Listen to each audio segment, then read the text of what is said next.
Hello दोस्तों, welcome to fiction verse, जहां कहानियां सिर्फ सुनी नहीं जाती, महसूस की जाती हैं। आज हम लेकर आए हैं Harry Potter and the Philosopher's Stone का आखिरी episode 17, the man with two faces. पिछले एपिसोड 16, थ्रू द ट्रैपडोर में हमने देखा कि हैरी, रॉन और हरमाइनी ने खतरनाक पहेलियों और जादुई चुनौतियों का सामना करते हुए लॉकर के नीचे छुपे रहस्यों तक पहुंचने की कोशिश की। रॉन की चतुराई और स्ट्रेटेजी ने उन्हें द्रुत गति से खेलते हुए विशाल जादुई शतरंज के खेल से आगे बढ़ाया, जबकि हैरी और हरमाइनी ने उड़ती हुई छवियों और झूलते हुए फंदों के बीच खुद को बचाते हुए रास्ता निकाला। यहाँ तक कि हैरी ने अपनी साहसिक बुद्धि का इस्तेमाल कर अद्भुत तरीकों से इन जादुई खेलों और रहस्यों को पार किया। और अब एपिसोड 17 में हम जानेंगे कि आखिर वह रहस्यमय शख्स कौन था जिसने हैरी के सामने चुनौती पेश की। और यह न तो प्रोफेसर स्नेप था, न ही वोल्डेमॉर्ट। यह रहस्य कौन सुलझाएगा और हैरी की कहानी कैसे आगे बढ़ेगी? तो आइए जानते हैं। वो क्विरल था। तो तुम? हैरी ने हाफते हुए कहा। क्विरल मुस्कुराया। इस बार उसके चेहरे पर जरा भी झिझक या कांपना नहीं था। उसकी आवाज ठंडी और स्थिर थी। हाँ, मैं, उसने बेहद शांति से कहा। सोच रहा था कि यहां तुम्हारा सामना होगा, पॉटर। हैरी की आंखें फैल गईं। उसका दिमाग मानने को तैयार ही नहीं था। लेकिन मैंने तो सोचा था। स्नेप। क्विरल जोर से हंसा। ये उसकी पहले वाली कांपती हुई हंसी नहीं थी, बल्कि ठंडी और तेज थी। सेवेरस, उसने कहा। हाँ, वो बिल्कुल उस तरह का इंसान लगता है ना? कितना आसान था सबके लिए उस चमगादड़ जैसे आदमी पर शक करना। उसके सामने भला कौन, बेचारे हकलाने वाले प्रोफेसर क्विरल पर शक करता? हैरी का गला सूख गया। ये सच नहीं हो सकता। ये झूठ था। लेकिन स्नेप ने मुझे मारने की कोशिश की थी। नहीं, क्विरल ने ठंडी मुस्कान के साथ कहा। वो मैं था जिसने तुम्हें मारने की कोशिश की थी। तुम्हारी दोस्त हरमाइनी ने गलती से मुझे धक्का दे दिया था उस दिन क्विडिच मैच में, जब वो स्नेप की चोगे में आग लगाने दौड़ी थी। उसी वजह से मेरी नजर तुमसे टूटी। बस कुछ सेकंड और मिल जाते तो मैं तुम्हें झाड़ू से गिरा चुका होता। असल में मैं तो पहले ही कर देता अगर स्नेप तुम्हारे ऊपर काउंटरकर्स न बोल रहा होता। वो तुम्हें बचाने की कोशिश कर रहा था। हैरी की सांस अटक गई। स्नेप मुझे बचा रहा था? बिल्कुल, क्विरल ने बेरुखी से कहा। वरना तुम्हें क्या लगता है वो तुम्हारा अगला मैच खुद रेफरी क्यों बनना चाहता था? ताकि यकीन हो जाए कि मैं दोबारा कोशिश न कर सकूं। और मजेदार बात यह है कि उसे इतनी मेहनत की जरूरत ही नहीं थी। डंबलडोर की निगाहें रहते मैं कुछ कर ही नहीं सकता था। बाकी सब टीचर यही सोचते रहे कि स्नेप ग्रिफिंडोर को हराना चाहता है। उसने खुद को नफरत का पात्र बना लिया, और वो भी बेकार में। क्योंकि आज रात मैं खुद तुम्हें मार डालूंगा। ये कहते ही क्विरल ने अपनी उंगलियां चटकाईं। अचानक हवा में से रस्सियां निकलीं और हैरी के चारों ओर कसकर लिपट गईं। तुम बहुत टोह लेने वाले हो, पॉटर। उसकी आवाज ठंडी और बेरहम थी। हैलोवीन की रात स्कूल में यूं चुपके चुपके घूमना। अगर तुमने मुझे पकड़ लिया होता जब मैं यह देखने गया था कि पत्थर की रक्षा कौन कर रहा है, तो? हैरी की आंखें चौड़ी हो गईं। तो वो ट्रोल तुमने छोड़ा था? बिल्कुल, क्विरल ने गर्व से कहा। ट्रोल्स को काबू में करना मेरा खास हुनर है। तुमने देखा ही होगा मैंने अभी पिछली चैम्बर में उस पर क्या किया था। लेकिन अफसोस, जब सब लोग ट्रोल को ढूंढने में लगे थे, स्नेप, जिसे पहले से ही मुझ पर शक था, सीधे तीसरी मंजिल पर पहुंच गया मुझे रोकने। और नतीजा ये कि न तो ट्रोल तुम्हें मार पाया और न ही वो 3 सिर वाला कुत्ता स्नेप की टांग ठीक से चबा पाया। क्विरल ने गहरी सांस ली और फिर ठंडी हंसी हंसी। अब चुपचाप बैठे रहो, पॉटर। मुझे इस दिलचस्प आईने की जांच करनी है। हैरी ने तभी महसूस किया कि क्विरल के पीछे क्या खड़ा है, इराइज़ का आईना। क्विरल धीरे धीरे उसके चारों ओर घूमते हुए बुदबुदाया। यही आईना है जो पत्थर तक ले जाएगा। डंबलडोर की ही चाल हो सकती है ये, लेकिन वो तो लंदन में है। जब तक वो लौटेगा मैं बहुत दूर जा चुका होऊंगा। हैरी के दिमाग में बस एक ही ख्याल चल रहा था, उसे क्विरल को बातों में उलझाए रखना होगा ताकि वो आईने पर ध्यान न दे सके। मैंने तुम्हें और स्नेप को जंगल में देखा था, हैरी अचानक बोल पड़ा। हाँ, क्विरल ने उदासीन लहजे में जवाब दिया। वो आईने के पीछे जाकर फ्रेम को टटोल रहा था। तब तक उसे मुझ पर पूरा शक हो चुका था। बस ये पता लगाना चाहता था कि मैं कितनी दूर पहुंच चुका हूं। उसने मुझे डराने की कोशिश की। हाँ, जैसे वो कर सकता था जबकि मेरे साथ लॉर्ड वोल्डेमॉर्ट थे। ये नाम सुनकर हैरी का दिल कसकर धड़क उठा। क्विरल फिर से आईने के सामने आया और भूखेपन से उसमें झांकने लगा। उसकी आंखों में एक पागल चमक थी। मैं पत्थर देख रहा हूं, उसे अपने मालिक को सौंप रहा हूं। लेकिन ये कहाँ है? हैरी ने रस्सियों से खुद को छुड़ाने की नाकाम कोशिश की, मगर वे और कस गईं। उसने अपने दिमाग को दौड़ाया, किसी भी तरह क्विरल का ध्यान बंटाना जरूरी था। लेकिन स्नेप, वो तो हमेशा मुझसे नफरत करता रहा है, हैरी ने हड़बड़ाते हुए कहा। ओह हाँ, क्विरल ने बेहद सहजता से कहा। वो तुमसे नफरत करता है। वो और तुम्हारे पिता दोनों हॉगवर्ट्स में साथ थे और एक दूसरे से नफरत करते थे, लेकिन उसने कभी तुम्हें मारना नहीं चाहा।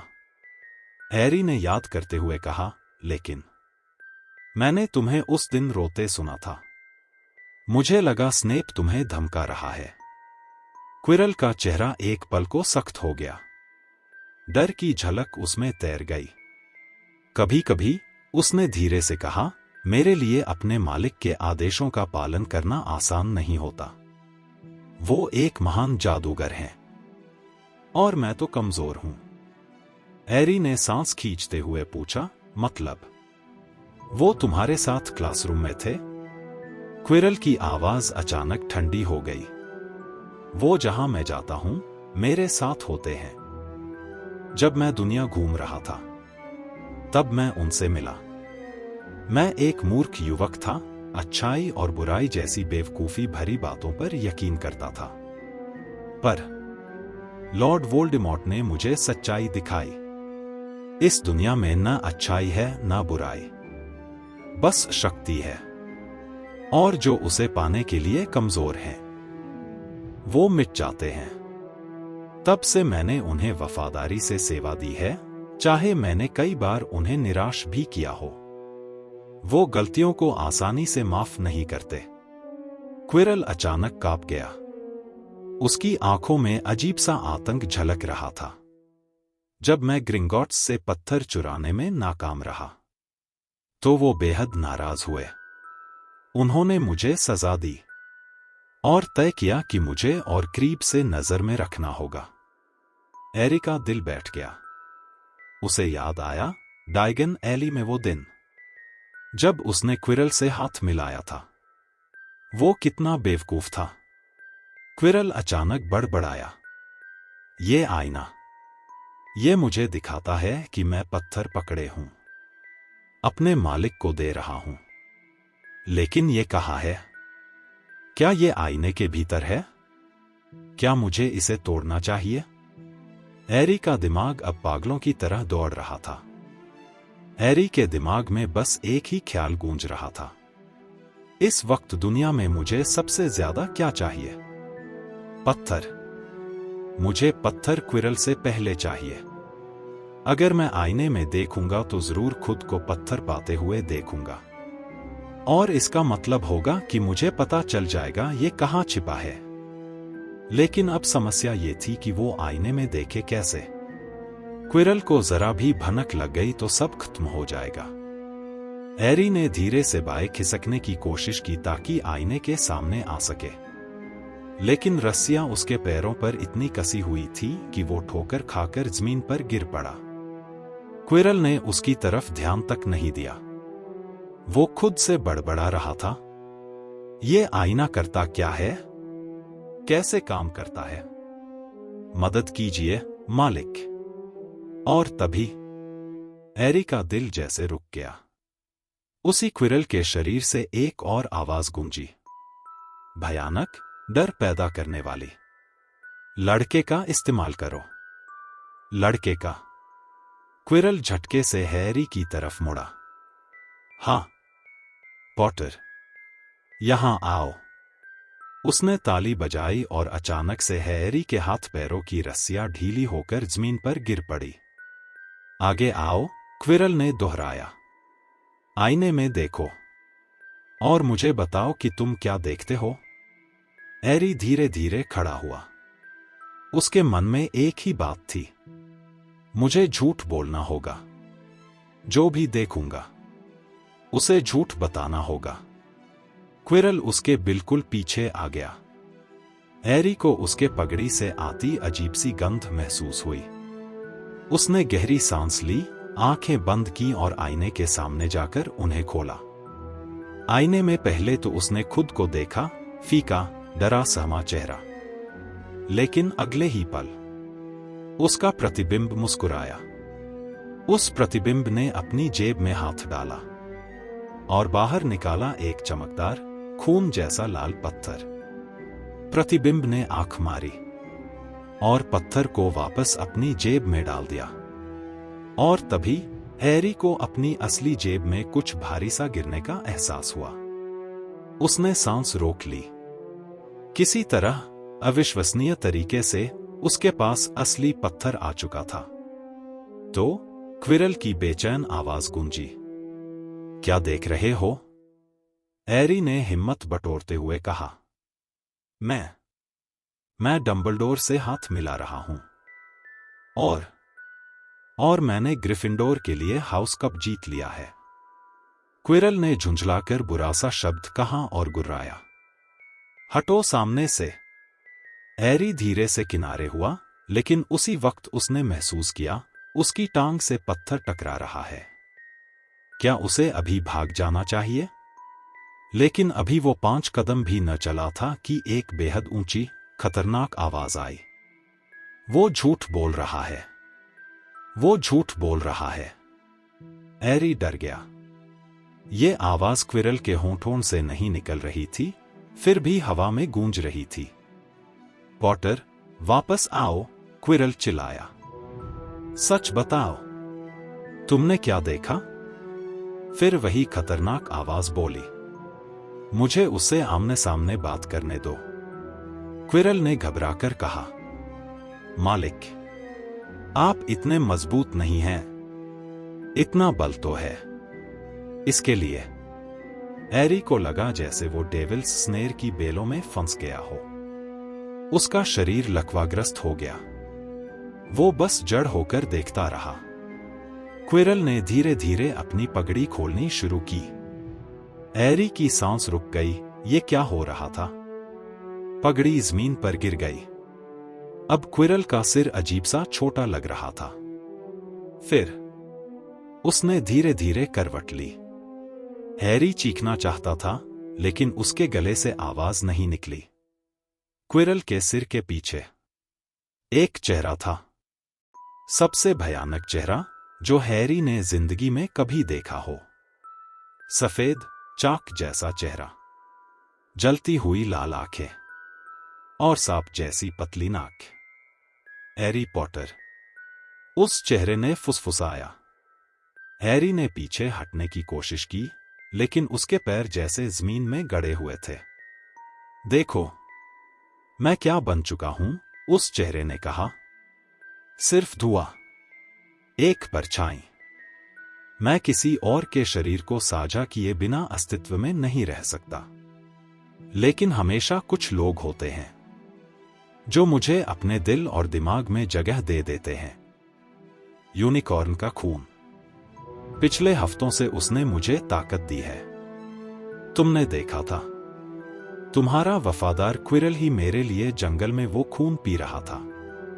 और अब जैसे ही मुझे अमरता का अमृत मिलेगा, मैं अपना शरीर खुद बना लूंगा। उसने अपनी भयानक आंखें हैरी की तरफ गाड़ दी। अब क्यों ना तुम मुझे वो पत्थर दे दो जो तुम्हारी जेब में रखा है। हैरी का दिल धक से रह गया। उसे पता चल चुका था। अचानक हैरी के पैरों में ताकत लौट आई और वो पीछे की ओर लड़खड़ाया। मूर्ख मत बनो, उस भयानक चेहरे ने गुर्राते हुए कहा। अपनी जान बचाओ और मेरा साथ दो, वरना तुम्हारा अंजाम भी तुम्हारे माँ बाप जैसा होगा। वो भी मुझसे रहम की भीख मांगते मरे थे। झूठ! हैरी अचानक चीख पड़ा। क्विरल धीरे धीरे उल्टा चलते हुए पीछे हटा ताकि उसका मालिक हैरी को साफ देख सके। वो डरावना चेहरा अब शैतानी मुस्कान हंस रहा था।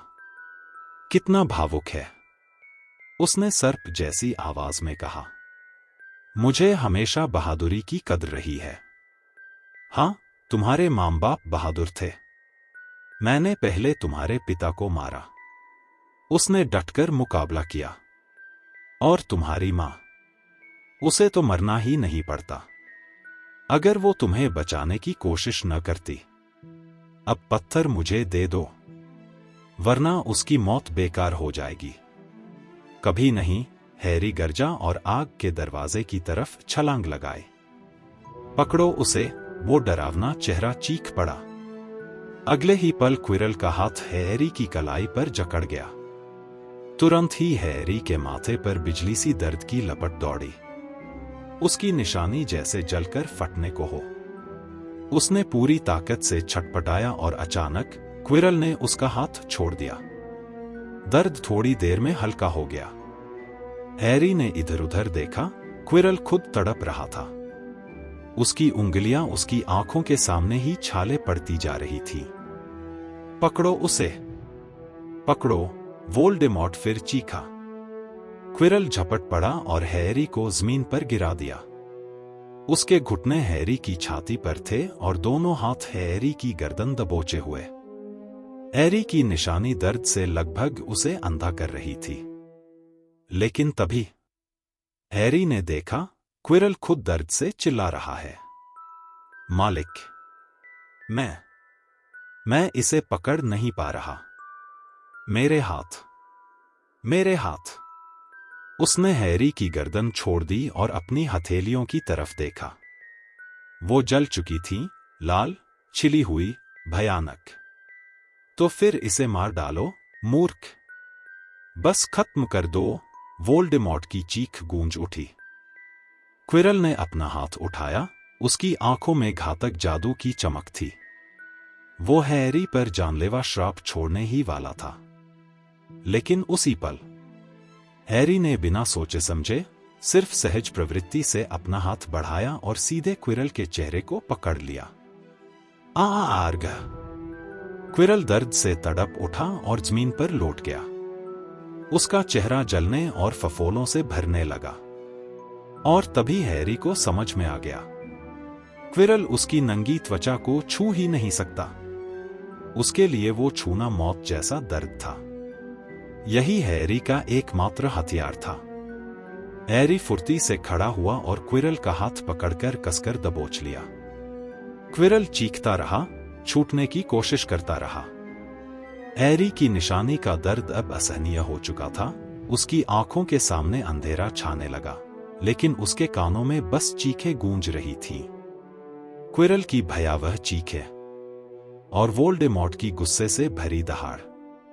मारो उसे, खत्म कर दो इसे! और साथ ही एक और आवाज, कहीं गहराई से आती हुई, शायद हैरी के दिल से। हैरी! हैरी! हैरी ने अपनी पूरी ताकत लगाई, लेकिन अचानक उसे लगा उसका हाथ किसी ने झटका देकर छुड़ा दिया है। सब कुछ अंधकार में डूब गया। वो गिरता चला गया। नीचे, नीचे, नीचे। कुछ चमकता हुआ सोने जैसा उसके सामने तैर रहा था। स्निच, उसने सोचा और उसे पकड़ने के लिए हाथ बढ़ाया, लेकिन उसके हाथ इतने भारी हो चुके थे कि हिल भी न सके। उसने पलकें झपकाईं। नहीं, ये स्निच नहीं था, ये तो चश्मा था। फिर दूसरी बार पलक झपकाने पर सामने उभरा एक मुस्कुराता चेहरा। Dumbledore. Good afternoon, Harry. Dumbledore की आवाज कोमल और गर्म थी। हैरी ने उन्हें घूरा, फिर जैसे सब कुछ याद आ गया। सर, पारस पत्थर, क्विरल, उसके पास फिलॉसफर स्टोन है। जल्दी कीजिए। शांत हो जाओ प्यारे बच्चे, डंबलडोर ने नरमी से कहा। तुम वक्त से थोड़े पीछे हो। क्विरल के पास पारस पत्थर नहीं है, तो फिर किसके पास है? सर, मैं। आराम करो हैरी, वरना मैडम पॉम्फ्री मुझे अभी यहां से बाहर निकाल फेंकेंगी। हैरी ने गले में जमा हुआ थूक निगला और चारों तरफ देखा। उसे एहसास हुआ वो अस्पताल के वार्ड में है। सफेद चादरों वाला बिस्तर और उसके बगल की मेज पर ढेर सारी मिठाइयां, मानो आधी कैंडी की दुकान ही रख दी गई हो। तुम्हारे दोस्तों और चाहने वालों की ओर से उपहार, डंबलडोर मुस्कुराते हुए बोले। जहां तक तुम्हारे और क्विरल के बीच में जो हुआ उसकी बात है, वो पूरा राज है। इसलिए स्वाभाविक है पूरे स्कूल को सब पता है। उनकी आंखों में चमक आ गई। मुझे लगता है तुम्हारे मित्र फ्रेड और जॉर्ज वीजली ही तुम्हें टॉयलेट सीट भेजने की कोशिश कर रहे थे, लेकिन मैडम पॉम्फ्री को लगा कि वो साफ सुथरा विचार नहीं है, तो उन्होंने जब्त कर लिया।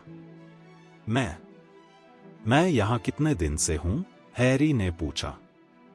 3 दिन, डंबलडोर ने जवाब दिया। रॉन और हरमाइनी बेहद राहत महसूस करेंगे तुम्हें जागते देखकर। दोनों बहुत चिंतित थे। लेकिन सर, फिलॉसफर स्टोन, डंबलडोर ने मुस्कुराते हुए सिर हिलाया। मुझे पता था तुम इतनी आसानी से बात बदलने वाले नहीं हो। बहुत ठीक, स्टोन। प्रोफेसर क्विरल उसे तुमसे ले नहीं पाया। मैं समय पर पहुंच गया था।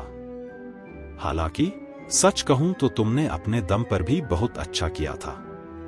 तो आप पहुंचे थे? आपको हरमाइनी का उल्लू मिला? शायद हम हवा में ही एक दूसरे को पार कर गए। मैं लंदन पहुंचते ही समझ गया कि मुझे वहीं लौटना चाहिए जहां से आया था, और मैं ठीक वक्त पर पहुंचा तुम्हें क्विरल से छुड़ाने। तो वो आप थे?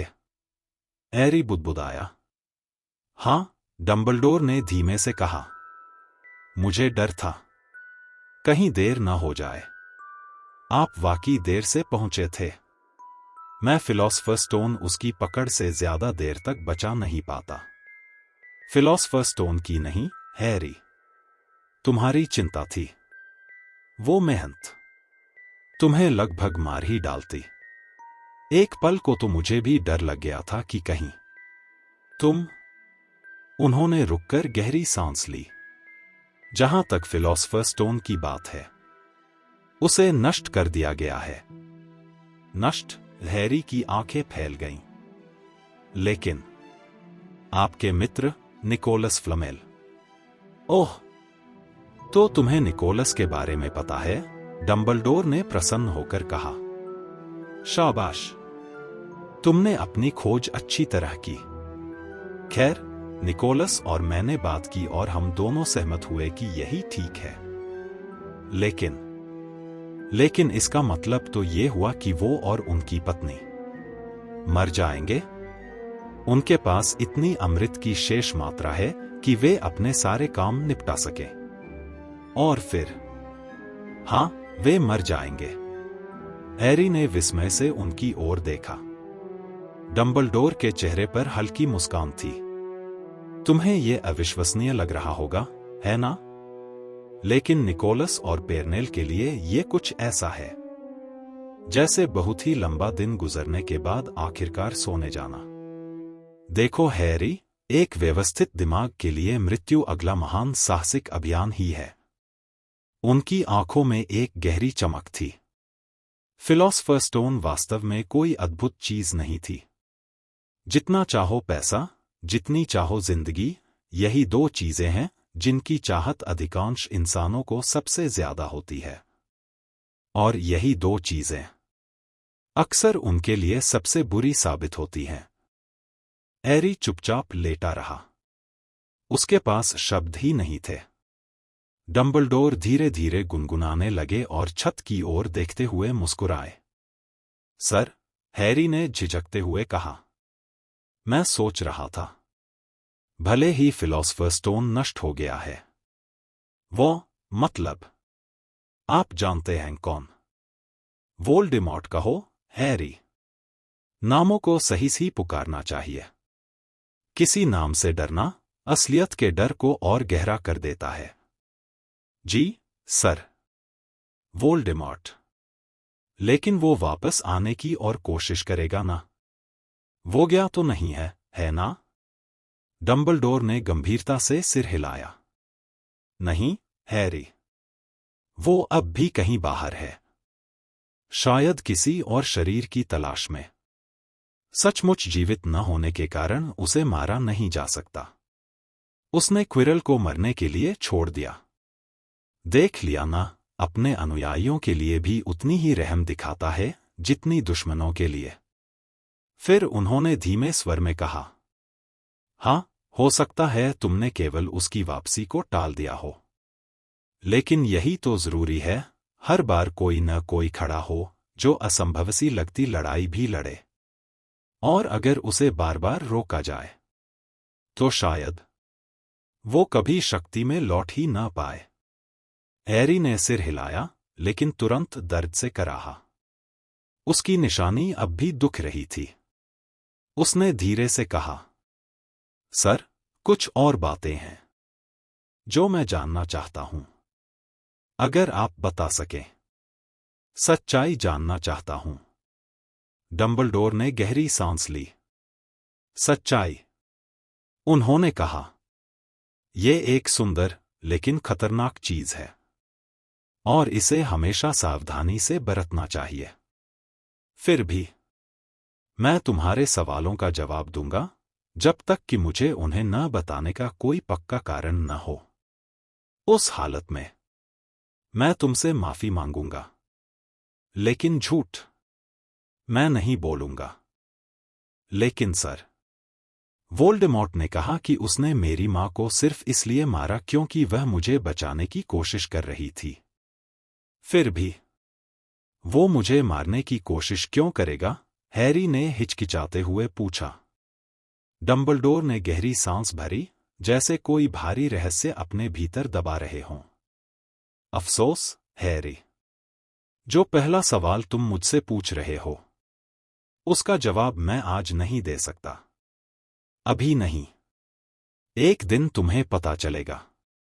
अभी इसे अपने दिमाग से निकाल दो।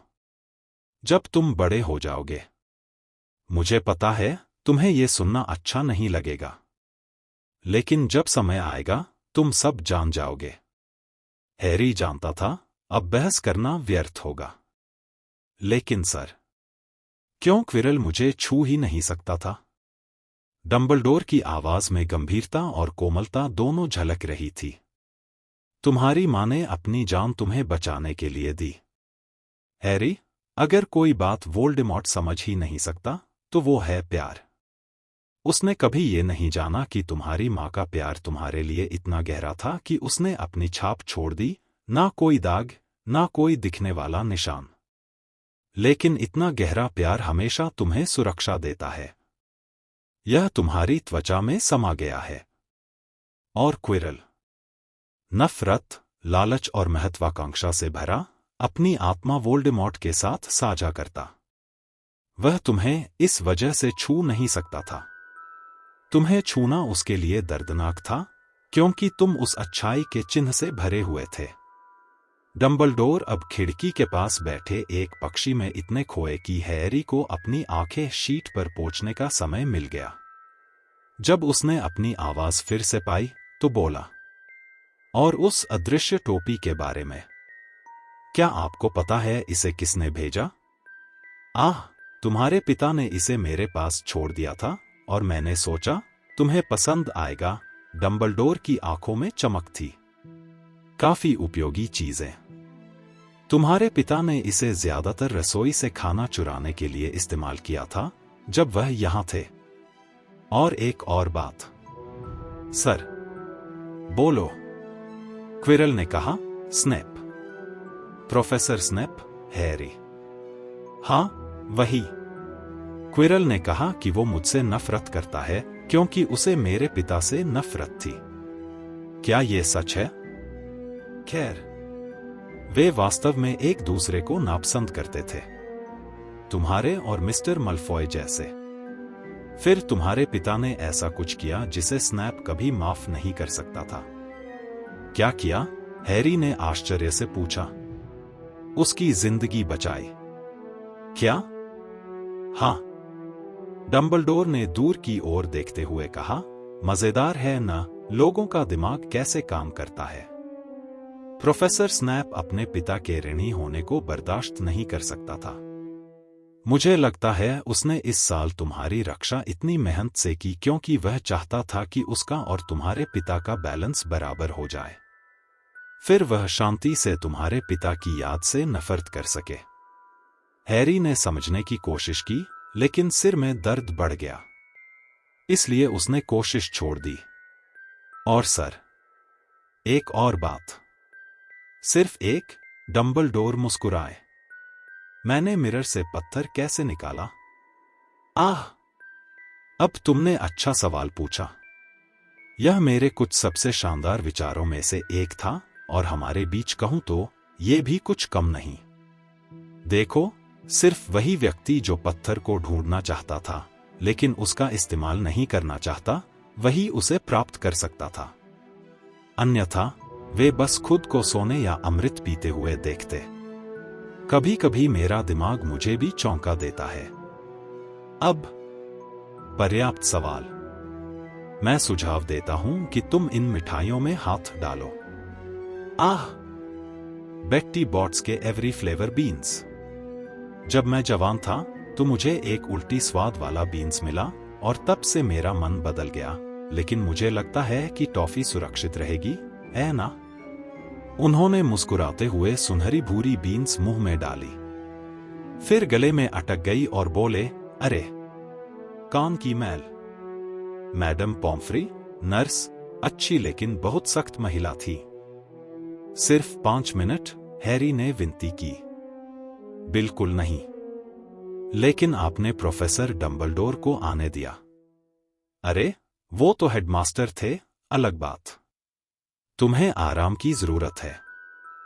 मैं आराम कर रहा हूं, देखो, लेटा हूं और सब कुछ। ओह, चलिए, मैडम पॉम्फ्री। ठीक है, उसने कहा, लेकिन सिर्फ 5 मिनट।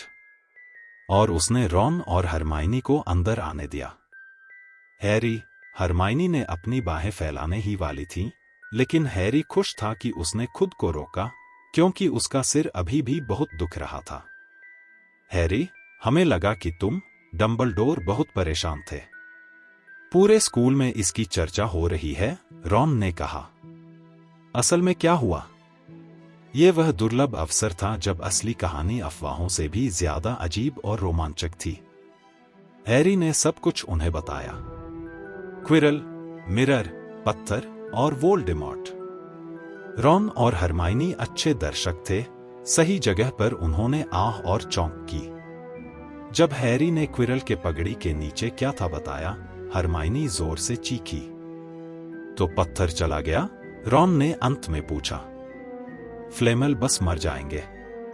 मैंने भी वही कहा, हैरी ने कहा, लेकिन डंबलडोर कहते हैं, क्या था? व्यवस्थित दिमाग के लिए मृत्यु अगली महान साहसिक यात्रा है। मैं हमेशा कहता था, वो पागल हैं, रॉन ने कहा, लेकिन अब लगता है उनका हीरो कितना पागल है। वाह, तो तुम दोनों के साथ क्या हुआ? हैरी ने पूछा। अच्छी तरह वापस आ गए, हरमाइनी ने बताया। मैंने रॉन को भी संभाला, थोड़ा समय लगा, और फिर हम उल्लूघर की ओर दौड़े डंबलडोर से संपर्क करने। रास्ते में हमें हॉल में मिला, उसे पहले से पता था। उसने बस कहा, हैरी उसके पीछे गया है ना? और फिर तीसरी मंजिल की ओर भाग गया। क्या तुम्हें लगता है उसने तुम्हें ऐसा करने के लिए भेजा? रॉन ने पूछा। तुम्हारे पिता की टोपी और सब कुछ भेजना? खैर, हरमाइनी फटकार कर बोली, अगर उसने किया। मतलब ये भयानक था। तुम मारे जा सकते थे। नहीं, ऐसा नहीं है, हैरी ने सोचते हुए कहा। डंबलडोर अजीब आदमी है। मुझे लगता है उन्होंने मुझे एक मौका देना चाहा। उन्हें सब कुछ पता है। मुझे लगता है कि उन्हें अंदाजा था कि हम क्या करने वाले हैं, और उन्होंने रोकने के बजाय बस इतना सिखाया कि हम खुद को तैयार कर सके। मुझे नहीं लगता कि यह संयोग था कि उन्होंने मुझे मिरर कैसे काम करता दिखाया। ऐसा लग रहा था जैसे उन्होंने सोचा कि अगर मैं तैयार हूं तो वोल्डेमॉर्ट का सामना कर सकूं। हाँ, डंबलडोर सच में पागल हैं, रॉन ने गर्व से कहा। सुनो, तुम्हें कल साल के अंत के भव्य भोज के लिए तैयार होना होगा। अंक तो सब जमा हो गए हैं और स्लीथरिन जीत गया। तुम आखिरी क्विडिच मैच मिस कर गए। रेवेनक्लॉ ने हमें कुचल दिया, लेकिन खाना अच्छा होगा। तभी मैडम पॉम्फ्री आई। लगभग 15 मिनट हो गए, अब बाहर, उसने सख्ती से कहा। अच्छी नींद के बाद हैरी लगभग सामान्य महसूस करने लगा।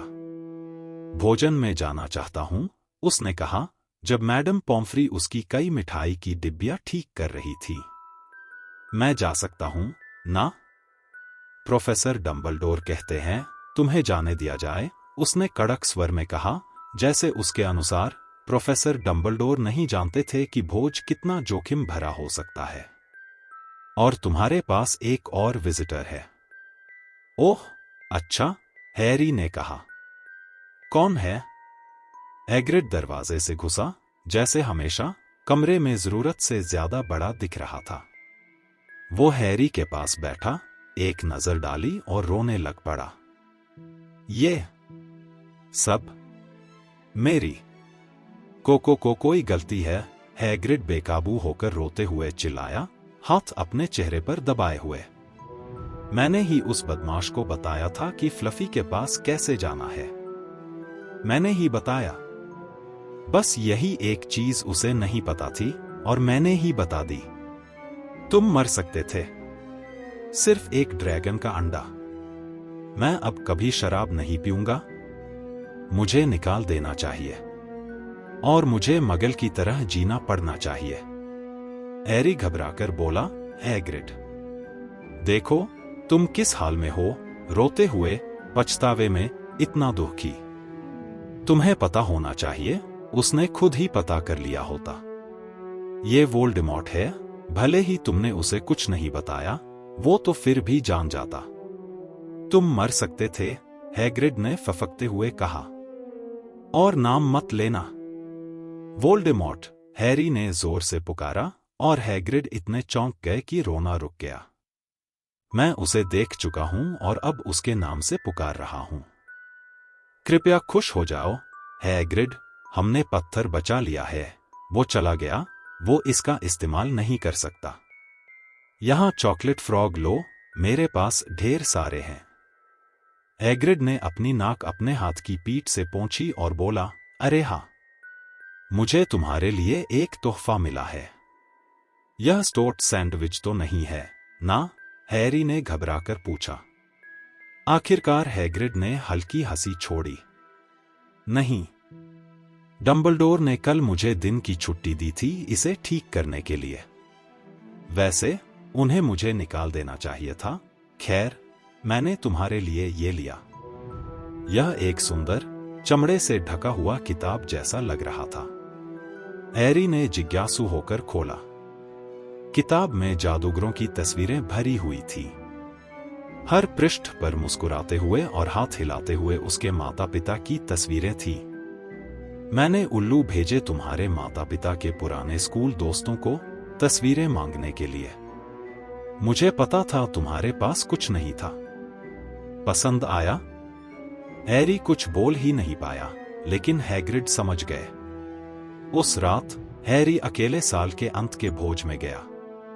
मैडम पॉम्फ्री की फिक्रमंदी के कारण उसे देर हो गई थी, जिन्होंने अंतिम जांच करने पर जोर दिया। इसलिए ग्रेट हॉल पहले ही भर चुका था।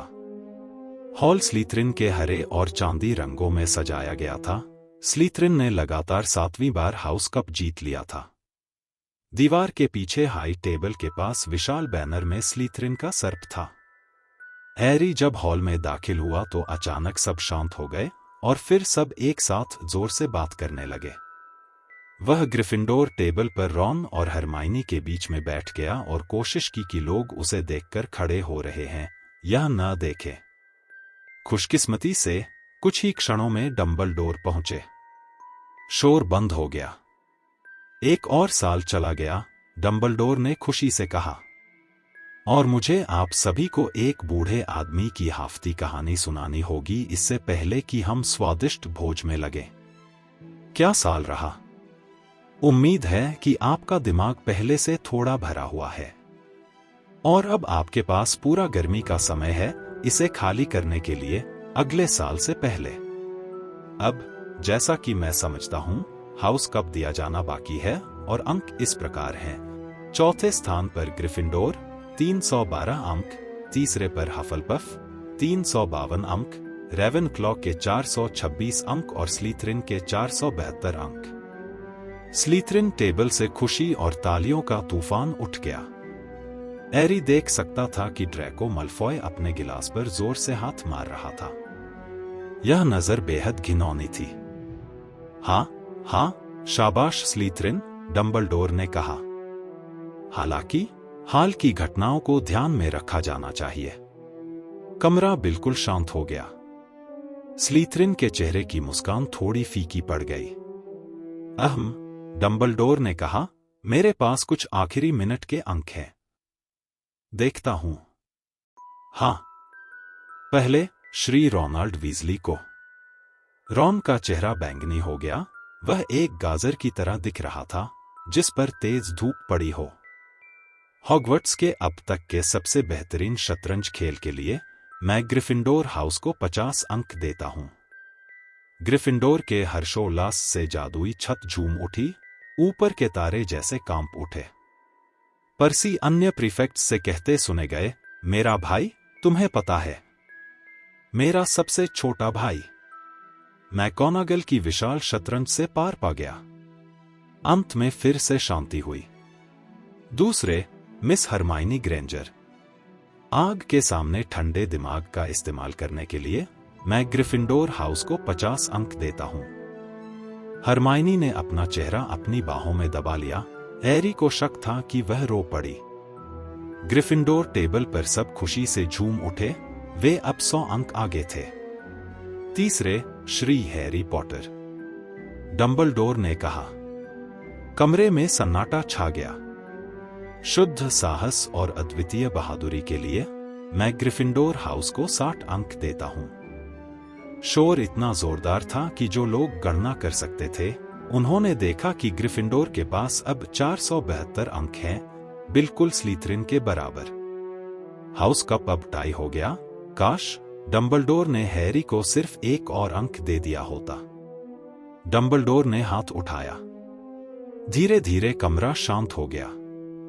साहस के कई प्रकार होते हैं, डंबलडोर मुस्कुराए। हमारे दुश्मनों के सामने खड़ा होना बहादुरी है, लेकिन अपने मित्रों के सामने भी खड़ा होना उतना ही महत्वपूर्ण है। इसलिए मैं श्री नेविल लॉन्गबॉटम को 10 अंक देता हूं। ग्रेट हॉल के बाहर कोई सोच सकता था कि कोई विस्फोट हुआ है, क्योंकि ग्रिफिंडोर टेबल से इतनी जोरदार आवाज निकली। हैरी, रॉन और हरमाइनी खड़े होकर चिल्लाने लगे और नेविल, सदमे में सफेद लोगों की झुंड में गायब हो गया। उसने ग्रिफिंडोर के लिए पहले कभी एक भी अंक नहीं जीता था।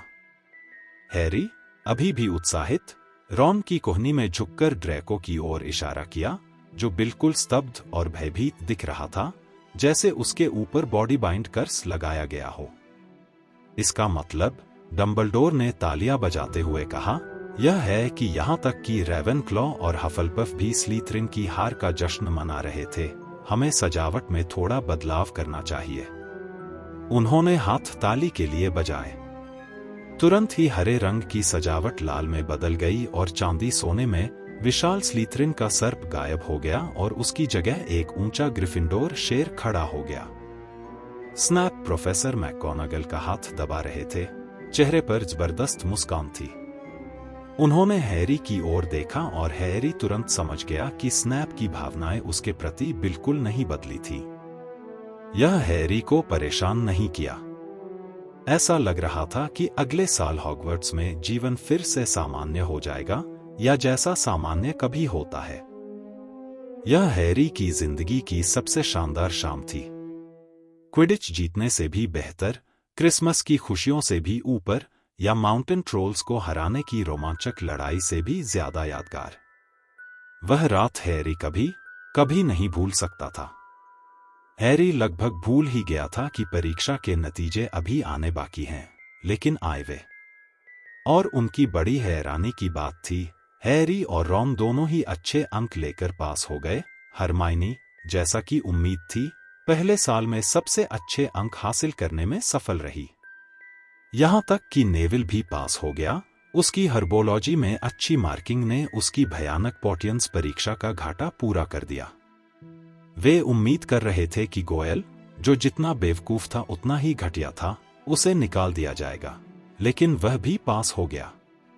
यह शर्म की बात थी, लेकिन जैसा रॉन ने कहा, जीवन में सब कुछ संभव नहीं होता। अचानक उनके वार्डरोब खाली हो गए, ट्रंक पैक हो चुके थे। नेविल का मेंढक शौचालय के कोने में छुपा मिला। सभी छात्रों को नोट्स बांटे गए, जिसमें छुट्टियों में जादू न करने की चेतावनी दी गई थी। मैं हमेशा आशा करता हूं कि वे हमें ये देना भूल जाएं, फ्रेड वीजली ने उदास होकर कहा।